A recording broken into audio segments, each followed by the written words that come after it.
isbuucii la soo dhaafay taariikhdu kulka ahayd 10 bisha 10aad saacaduna ay ahayd 10kii habeennimo waxaa halkani lagu qabtay bandhig aad u cajiib ah iyadoo Elon Musk iyo kooxdiisaba ay soo bandhigeen tiknoolajiyad iyo waliba isbedel dhab ah oo la taaban karo waxayna soo dhaweeyeen mustaqbal loo arki jiray inuu aad inooga fog yahay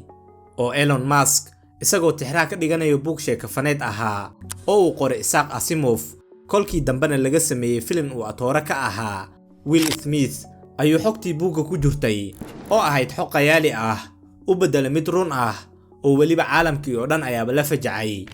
mid ka mid ah ka qaybgalayaasha bandhiganina waxa uu dhahay waa sida inuu yimid mustaqbalkii la wada sugayay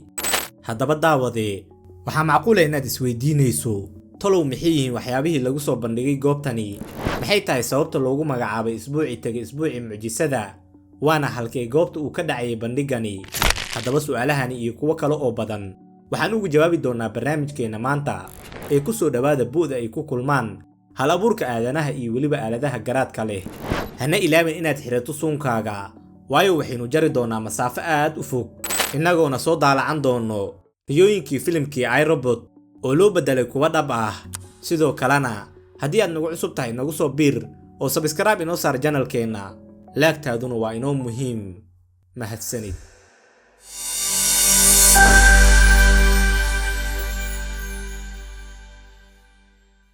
ugu horeyn aan ka bilaawno goobta uu bandhigani ka dhacayay waxay ahayd gobolka California magaalada Burbank gaar ahaan studio-ga caanka ah ee Warner Bros Studio oo goobtani waa goob lagu jilay filmaan aad u fara badan oo ay ka mid yihiin Inception, Argo, Harry Potter series, Dark Knight, Spider-Man iyo waliba bandhigii caalamiga ahaa The Big Bang Theory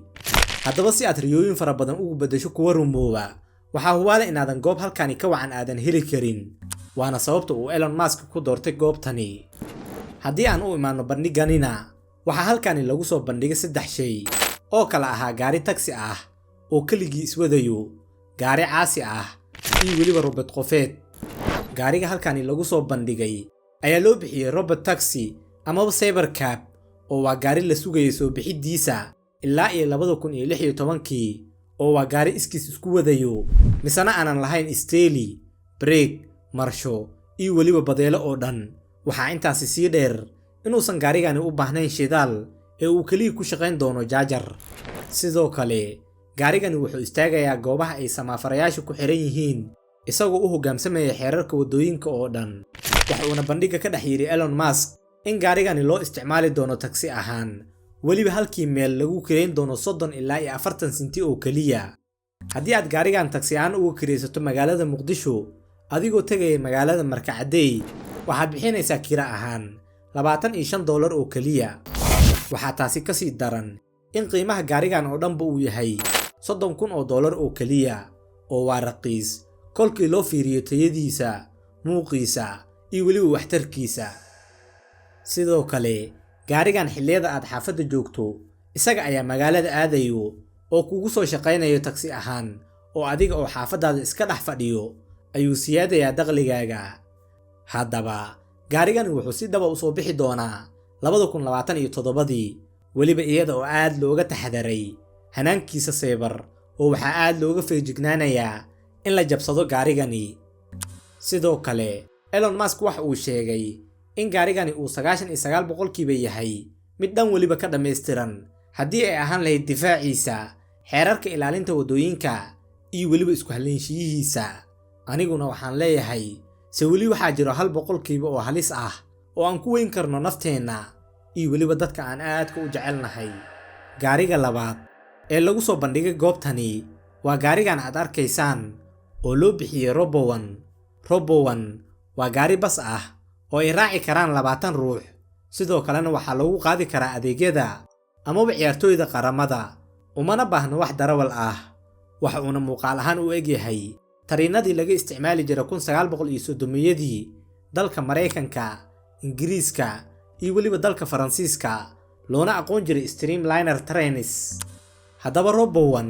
waa gaadiid qiimihiisu aad u jaban yahay oo kireysto halkii meelba wax uu bixinayaa lacag u dhaxayso 5 ilaa 10 senti oo kaliya taa oo ka dhigaysa mid aad ugu raqiisan qiimaha basaska caalamka aaladda saddexaad ee lagu soo bandhigay goobtani waxay ahayd Tesla Bots amaba Optimus Robot oo ah robot qofeed amaba robot leh muuqaalka aadanaha oo kolkii hore robotyadu waxay ahaan jireen kuwa 4 lugood leh si haatan waxay tiimkan hana qaadeen robot qofeed u samaysan sida dadka oo kale. bandhiganina waxay robotyadan qaarkood ku soo bandhigeen daansi halka robotyada qaarna ay martida u geynayeen biyo iyaga oo waliba la sheekeysanaya. kolkii uu Elon Musk ka hadlayay robotyadanna waxa uu ku tilmaamay inay noqon doonaan arrinka ugu weyn ee abid aadanuhu ikhtiraacdo. robot qofeedyadani waxay qabanayaan shaqo waliba oo guriga looga baahan yahay haddii ay ahaan lahayd cunto karin, dhardhaqow, waraabinta dhirta iyo waliba waxbarista carruurta oo marna carruurtaada ay macallin u noqonayaan marna waa shaqaalahaaga amaba caawiyahaaga dhan waliba. qiimaha halkii robotna waxa u dhaxayn doonaa 20 ilaa 30 kun oo dollar. Robot Taxi, Robo1 iyo waliba Optimus Robot 10 sano ee soo socdo waxaa lagu arki doonaa wadooyinka dhexdooda waliba markaasi ma ahan dhalanteed ee waa arrin dhab ah oo jira.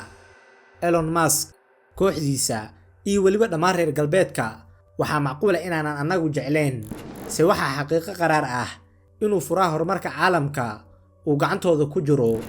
caalamkii reer bariga iyo waliba bulshadii ilbaxnimada badneed ee muslimiinta ahaana ay ku jiraan hurdo aad u dheer se waxaan hubaa maalin inaan ka soo kici doono hurdadaas haba ahaato maalintaasi